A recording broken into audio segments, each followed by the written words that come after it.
Hi అండి. Welcome back to Nirmala's world. ఈరోజైతే వీడియోలో గోంగూర నిలువ పచ్చడి చేసి చూపిస్తానండి. టేస్ట్ అయితే చాలా బాగుంటుందన్నమాట.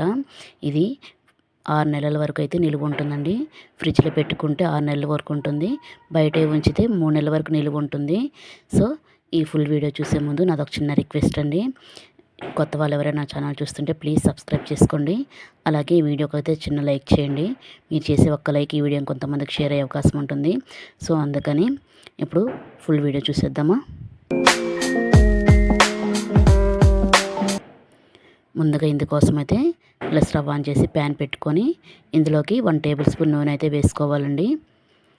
తర్వాత ఇందులోకి 2 టేబుల్ స్పూన్లు ధనియాలు, అలాగే 1 టేబుల్ స్పూన్ మెంతులు, ఆవాలు, జీలకర్ర 2 కలిపి తీసుకోవాలండి. 1 టేబుల్ స్పూను ఇలా ధనియాలు అవన్నీ వేసుకొని కొంచెం గోల్డెన్ బ్రౌన్ కలర్ వచ్చే వరకు అంటే బాగా ఫ్రై అవ్వాలండి. మంట మాత్రం మీడియం ఫ్లేమ్లో పెట్టి చేసుకోవాలి. ఆవాలు అవి మాడిపోయాయంటే మళ్ళీ పచ్చడి టేస్ట్ మారిపోతుంది. సో అందుకని మనం ఆవాల పొడి, మెంతి పొడి సపరేట్గా వేయట్లేదండి. దీంట్లోనే ఫ్రై చేసి వేసేస్తున్నాము. చూసారు కదా, బాగా ఫ్రై అయ్యాయి. గోల్డెన్ బ్రౌన్ కలర్లా కనిపిస్తుంది కదా. ఇలా వచ్చే వరకు మంట మీడియం ఫ్లేమ్లో పెట్టుకొని బాగా ఫ్రై చేసుకోవాలి. ఇప్పుడు ఇందులోకి 15 వరకు ఎండుమిర్చి తీసుకున్నానండి. ఎండుమిరపకాయలు ఒక 15 వరకు తీసుకున్నాను. మీరు మీ కారం తగ్గట్టుగా తీసుకోండి. ఇలా ఎండుమిరపకాయలు కూడా వేసుకొని 1 నిమిషం పాటు బాగా ఫ్రై చేసుకోవాలండి. పచ్చిదనం ఎక్కడా లేకుండా బాగా ఫ్రై చేసుకోవాలండి. అప్పుడే పచ్చడి అనేది నిలువ ఉంటుంది. చూసారు కదా, ఇలా ఫ్రై అయిపోయిన తర్వాత ఇది పూర్తిగా చల్లారనివ్వాలండి. ఇప్పుడు సేమ్ అదే ప్యాన్లో ఇంకొంచెం నూనె వేసుకోవాలి. ఒక 1 టేబుల్ స్పూన్ 2 టేబుల్ స్పూన్ అయితే నూనె వేసుకొని మనం శుభ్రంగా కడిగి పెట్టుకున్న గోంగూరను అయితే ఇందులోకి అయితే వేసేసుకోవాలండి. ఇక్కడ గోంగూర నేను ఎర్రది తీసుకున్నానండి. పచ్చళ్ళకి ఎర్రదే బాగుంటుంది, ఎందుకంటే పులుపు ఎక్కువ ఉంటుంది కదా. సో అందుకని పచ్చళ్ళకి కానీ పుల్లగూరలకు కానీ వీటికి అయితే ఎర్ర గోంగూరే బాగుంటుందండి.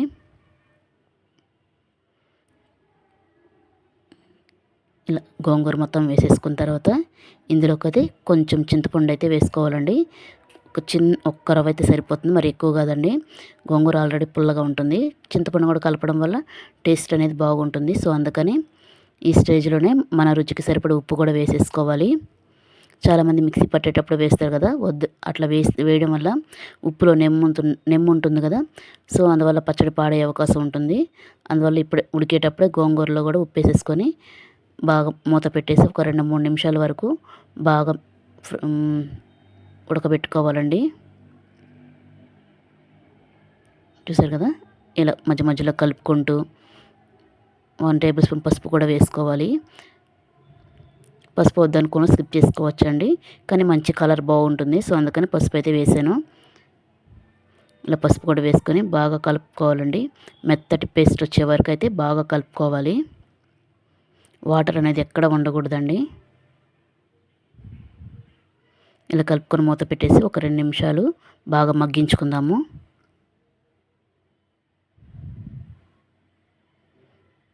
చూసారు కదా, వాటర్ అనేది బాగా పైకి వచ్చింది. ఇప్పుడు మూత పెట్టకుండా మూత తీసేసి బాగా మెత్తటి పేస్ట్ వచ్చే వరకు అయితే బాగా మగ్గించుకోవాలి.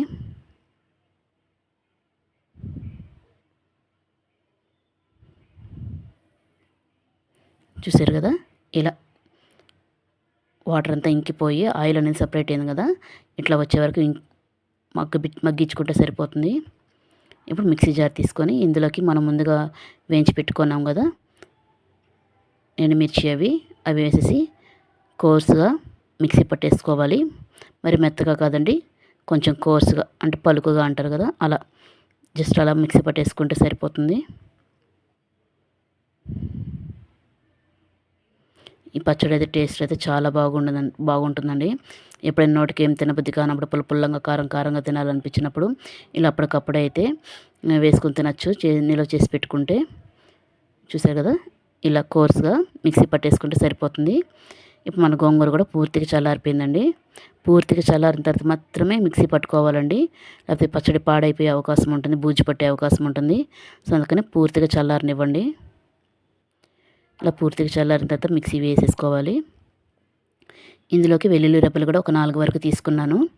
మామూలుగా ఈ స్టేజ్లో ఉల్లిపాయ వేస్తాం కదా, ఉల్లిపాయ వేస్తే పచ్చడి పాడైపోతుంది. సో అందుకని వెల్లుల్లి రెబ్బలు వేసుకొని నిలువ ఉండాలంటే వెల్లుల్లిపాయలు వేసుకోవాలి. ఇలా వేసుకొని పచ్చడి మొత్తం ఒకసారి స్పూన్తో కలుపుకోవాలండి. ఇలా కలుపుకొని మిక్సీని జస్ట్ పల్సిచ్చి ఆపేస్తే సరిపోతుంది.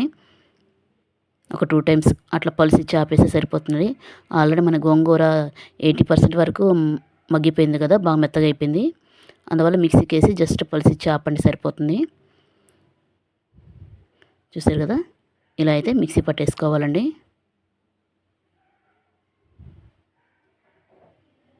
ఇప్పుడు ఈ పచ్చడికి మనం పోపు అయితే పెట్టేసుకుందాము.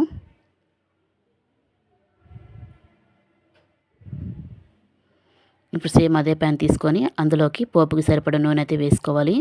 నూనె కొంచెం వేడైన తర్వాత ఇందులోకి మినపప్పు 1 టేబుల్ స్పూన్, అలాగే ఆవాలు, జీలకర్ర, ఒక 5, 6 వరకు మెంతులు వేసుకోవాలండి.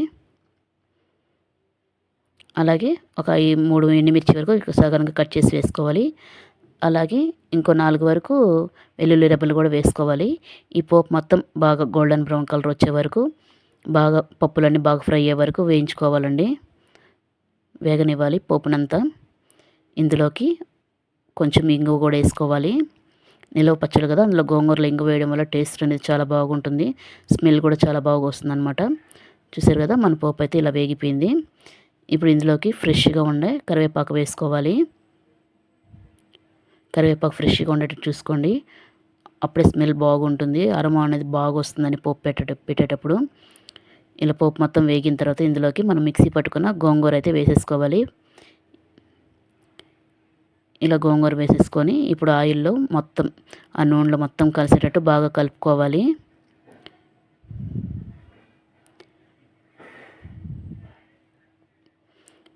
ఇలా ప్యాన్కి సపరేట్ అయ్యే వరకు బాగా, చూసారు కదా, ఆయిల్ అనేది బాగా సపరేట్ అయ్యి కలర్ కూడా చేంజ్ అయింది. సో మన పచ్చడి అయితే రెడీ అయిపోయింది. మన గోంగూర నిలువ పచ్చడి అయితే టేస్ట్ అయితే చాలా అంటే చాలా బాగుంటుందండి. మీరు కూడా ఇదే ప్రాసెస్లో చేసి చూడండి, చాలా రోజుల వరకు నిలువ ఉంటుంది. అలా టేస్ట్ అయితే చాలా బాగుంటుందండి. ఇది టిఫిన్స్లోకి కానీ లేదా వేడి వేడి రైస్లోకి కానీ వేసుకొని తినచ్చు అనమాట. అంతే అండి, మన గోంగూర పచ్చడి అయితే రెడీ అయిపోయిందనమాట. ఇది వేడి వేడి రైస్లో, చూసారు కదా, ఇలా వేడి వేడి రైస్లో ఇలా పచ్చడి వేసుకొని వేడి వేడిగా తింటుంటే ఆ టేస్ట్ అయితే అంటే అసలు చెప్పలేం మాటల్లో, అంత బాగుంటుందన్నమాట. అసలు ఒట్టి పచ్చడితోనే అన్నం అంతా తినేస్తారు, అంత బాగుంటుందండి. మీరు కూడా తప్పకుండా ట్రై చేసి చూడండి. ఈ వీడియోగా నచ్చితే ఒక చిన్న లైక్ చేయండి. కొత్త వాళ్ళు ఎవరైనా నా ఛానల్ చూస్తుంటే ప్లీజ్ సబ్స్క్రైబ్ చేసుకోండి. లైక్ చేయడం మాత్రం మర్చిపోవద్దు. మీరు చేసే ఒక్క లైక్ ఈ వీడియో ఇంకొంతమందికి షేర్ అయ్యే అవకాశం ఉంటుంది. ప్లీజ్ లైక్ చేసి సబ్స్క్రైబ్ చేసుకొని మీకు నచ్చితే షేర్ చేయండి. బాయ్.